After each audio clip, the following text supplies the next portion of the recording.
Welcome to Penrose Learning, where we make understanding easy.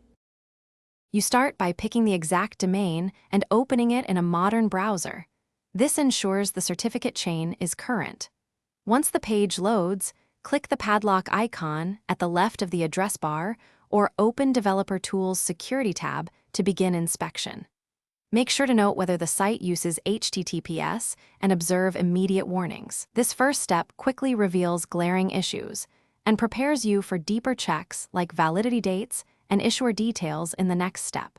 Once done with the padlock, click through to view certificate details so you can read the issuer, validity period, and subject or SAN entries. These show who issued the cert and which host names are covered. Make sure the domain matches a listed SAN and that the dates are current. Expired certificates cause errors. Also inspect the signature algorithm and the chain to a trusted route to spot weak algorithms or missing intermediates that break trust. You finish by verifying revocation via OXP or CRL and confirming the full chain validates to a trusted route. Use OpenSol S-Client or curlhead for command line proof if needed.